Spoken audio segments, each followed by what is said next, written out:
Assalamualaikum warahmatullahi wabarakatuh. Bismillahirrahmanirrahim. Jumpa lagi dengan saya Bapak Ali pada mata pelajaran Teknologi Informasi dan Komputer, pertemuan kelima ya, pertemuan kelima untuk kelas 7. Baiklah anak-anak, mari kita awali kegiatan hari ini dengan baca doa. Semoga kegiatan belajar kita nanti lancar. Semoga ilmu yang kita dapatkan menjadi ilmu yang bermanfaat. Al-Fatihah.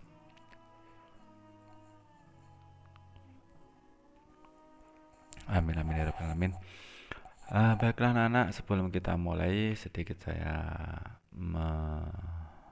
menanyakan kembali kepada kalian untuk pertemuan yang sudah lalu, yang lalu-lalu kita sudah belajar tentang kolaborasi digital dengan apa ya, dengan Google Dokumen, dengan apa lagi ya, dengan Google Form ya. Jadi sudah banyak yang kita lakukan. Kalian juga sudah banyak membuat praktek, baik itu Google Dokumen ataupun Google Form. Nah, kita memasuki untuk hari ini kita memasuki pembahasan berikutnya, yaitu tentang informasi palsu dan transaksi digital. Nah, jika kalian baca LKS kalian, jika kalian buka LKS kalian ya, di halaman 9 itu ada bab tentang menyaring informasi palsu dan transaksi digital. Nah, baiklah anak-anak, mari kita mulai tentang informasi palsu dan menyaring informasi palsu. Kita mulai dari aktivitas media sosial. Nah, apakah media sosial itu? Nah, siapa yang tahu? Ayo, media sosial itu apa? Media sosial, media itu berarti alat ya. Sosial itu berarti apa? Interaksi sama manusia. Nah, jadi media sosial ini sebenarnya adalah salah satu alat yang digunakan oleh masyarakat, oleh umat manusia untuk berinteraksi antara satu dengan yang lainnya. Nah, makna dari kata media sosial ini untuk saat ini cenderung kepada hal-hal yang sifatnya menggunakan teknologi informasi. Jadi sebenarnya surat, apalagi surat yang ditulis tangan, itu sebenarnya juga termasuk dalam kategori media sosial. Koran, terus majalah, itu juga termasuk media sosial. Tapi makna yang ada saat ini untuk masyarakat saat ini, kata media sosial itu lebih banyak lebih banyak pemahamannya sebagai alat untuk berinteraksi yang menggunakan teknologi informasi. Jadi sebenarnya tidak semua yang menggunakan teknologi informasi saja, tidak yang menggunakan internet saja. Yang klasik pun juga merupakan sarana media sosial. Ada media sosial satu arah, ada media sosial dua arah. Radio, televisi itu juga merupakan sarana media sosial. Kalau zaman dahulu masih belum ada TV, belum ada radio, belum ada listrik, masyarakat menggunakan alat tradisional juga untuk berinteraksi sosial. Contohnya dengan menggunakan kentongan, tahu kentongan ya? Kalau saat ini mungkin yang masih ada itu di rumahnya Bapak Kepala Desa, Pak Lurah. Itu biasanya di depan rumahnya ada kentongan. Kentongan yang giopo kuwi ada kentongan. Untuk masjid itu ada kentongannya. Nah, kalau zaman dulu, zaman biyen itu kentongan itu digunakan sebagai pengumuman kepada masyarakat. Jadi ada kode-kode tertentu yang digunakan untuk memberikan informasi kepada masyarakat, baik itu kematian ataupun mara bahaya dan sebagainya. Itu menggunakan kentongan itu. Jadi kentongan pun juga termasuk salah satu dari media sosial. Macam media sosial. Nah, macam media sosial ini sangat banyak sekali seperti yang sudah saya sampaikan tadi. Tapi ini di sini kita akan membicarakan media sosial yang berkaitan dengan teknologi informasi. Dalam dunia saat ini banyak sekali terdapat media sosial, sosial media ya. Mulai dari kalau zaman dulu itu ada namanya Friendster. Kemudian Friendster sudah tutup, ganti muncullah Facebook, Twitter, terus Instagram, WhatsApp, TikTok, apalagi banyak sekali ya. Jadi macam media sosial itu sangat banyak sekali. Kalian punya media sosial, nah mesti punya itu macam-macam media sosial, banyak sekali media sosial. Kemudian internet sebagai salah satu sarana media sosial. Nah, dengan hadirnya internet ini menjadi salah satu sarana untuk pertumbuhan media sosial ini. Dengan adanya internet, media sosial menjadi lebih maju, menjadi lebih canggih. Tidak hanya menggunakan alat-alat tradisional saja, tapi internet ini menjadi salah satu pemicu semakin bertumbuh kembangnya media sosial ini. Nah, dengan adanya media sosial otomatis ada beberapa dampak dampak positif dari media sosial. Apa dampak positifnya media sosial yang menggunakan internet ini? Dampak positifnya yang pertama adalah kemudahan untuk mendapatkan informasi.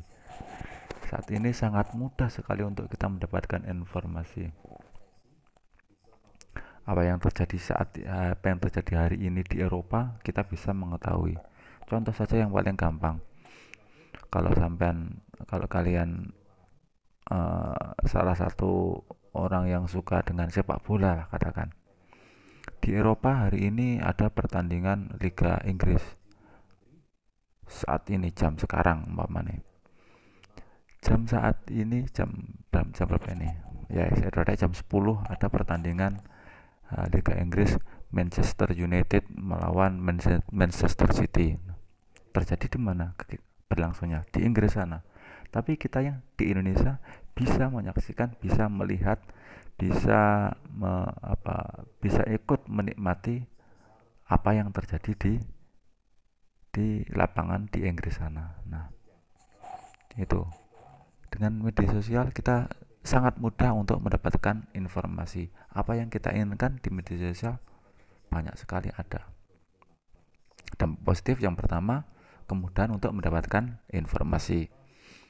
Dampak yang kedua, dampak positifnya adalah menggunakan teknologi untuk hal positif. Banyak sekali hal-hal positif yang bisa kita lakukan dengan media sosial ini.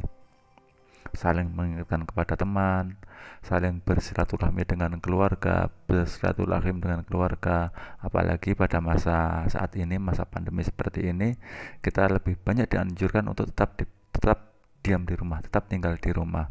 Lalu bagaimana kita berinteraksi? Ya, kita menggunakan media sosial ini untuk saling berinteraksi dengan keluarga, dengan teman. Nah, jadi dengan media sosial ini sebenarnya banyak hal positif yang bisa kita lakukan.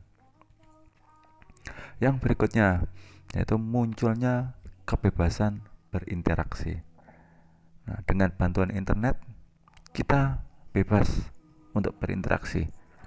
Bebas di sini dalam artian bukan kok kita sakar PDW, tidak, tapi kita bebas. Kita di Indonesia bisa berinteraksi dengan orang luar. Kita bisa berinteraksi dengan orang luar negeri, bahkan luar benua, kita bisa berinteraksi. Kalau kalian tahu di YouTube siapa ya? Vicky siapa itu namanya? Siapa jenenge kok? Vicky Nagi. Nah, itu dia orang Indonesia, aktif di Ome TV. bisa berbicara beberapa bahasa dengan orang luar negeri. Bahasa Inggris dia pinter, bahasa Spanyol dia bisa, bahasa Rusia juga bisa. Padahal dia belum pernah pergi ke Amerika, belum pernah pergi ke Rusia. Tapi dia hanya dengan media sosial dia bisa berinteraksi dengan orang di luar negeri, bahkan sampai dia mampu menguasai bahasa asing. Nah, oke, berikutnya sarana promosi bagi masyarakat. Nah, media sosial ini juga sangat sangat besar eh, apa sangat besar pengaruhnya terhadap kegiatan digital, kegiatan transaksi digital saat ini. Facebook, WhatsApp, Instagram, banyak sekali orang yang jualan di situ, ya dah. Pernah lihat sampean ya? Pasti pernah lihat. Mungkin orang tua kalian juga salah satu aktif di media sosial untuk menawarkan jasa, menawarkan apa barang dagangannya. Nah, memang dengan media sosial ini sangat mudah untuk kita mengenalkan produk kita, kita mengenalkan jasa kita kepada orang lain yang akhirnya nanti bisa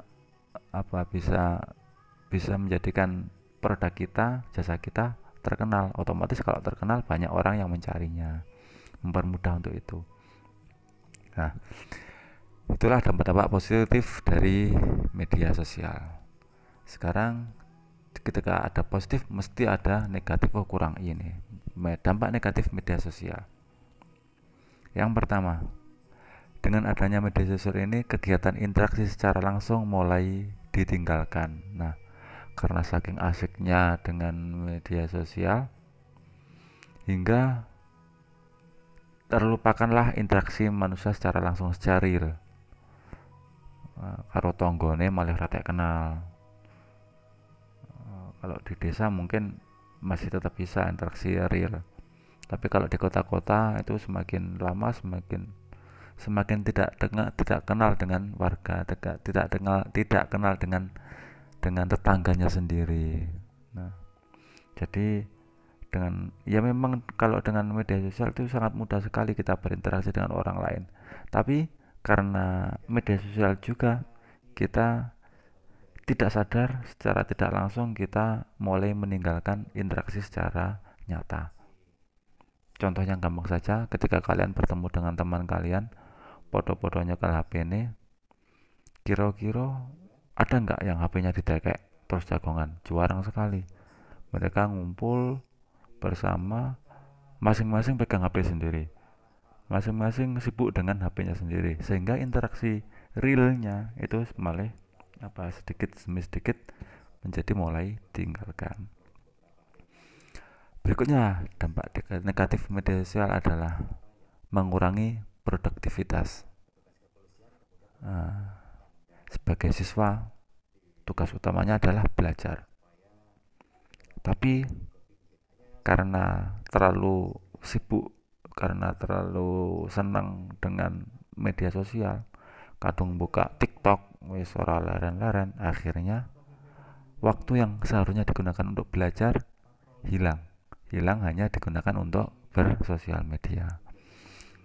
Kadung delok YouTube atau kadung delok Instagram, kadung buka TikTok wes lali dengan yang lainnya. Nah, mengurangi produktivitas, waktu yang seharusnya digunakan untuk hal-hal yang positif yang lainnya, untuk produksi, untuk produktivitas, untuk menggarap tugas atau untuk yang lainnya, hilang hanya untuk bersosial media ini.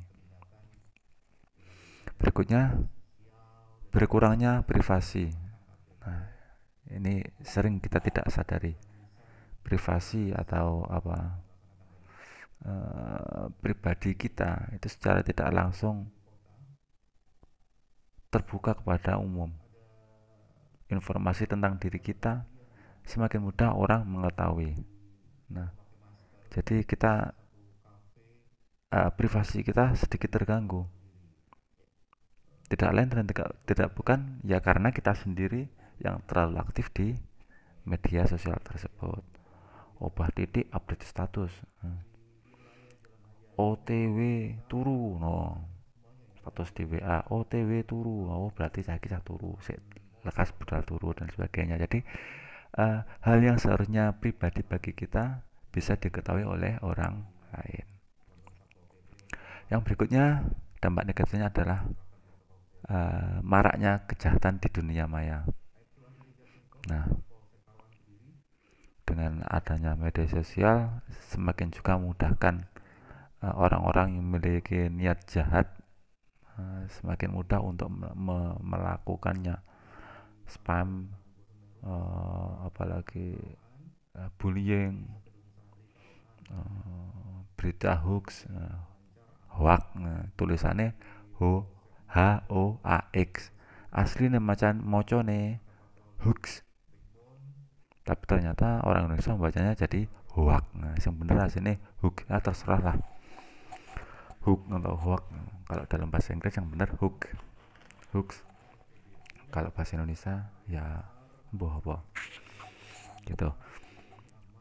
Kejahatan dunia maya dengan adanya media sosial ini semakin mudah dilaksanakan, semakin mudah dilancarkan. Maka dari itu kita harus berhati-hati ketika kita bermedia sosial. Jangan terlalu banyak kita mengumbar privasi kita, karena ini sangat berpotensi kepada kejahatan pada dunia maya. Nah, oke. Seperti itu pelajaran kita hari ini. Jadi setidaknya kalian tahu apa itu media sosial, dampak positifnya seperti apa, dampak negatifnya seperti apa. Oke, alhamdulillahirrahmanirrahim. Kita akhiri pelajaran hari ini dengan membaca hamdalah. Semoga ilmu kita menjadi ilmu bermanfaat, dan semoga kita bisa lebih dewasa dalam menggunakan sosial media.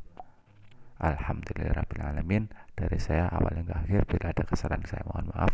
Saya akhiri, wassalamualaikum warahmatullahi wabarakatuh.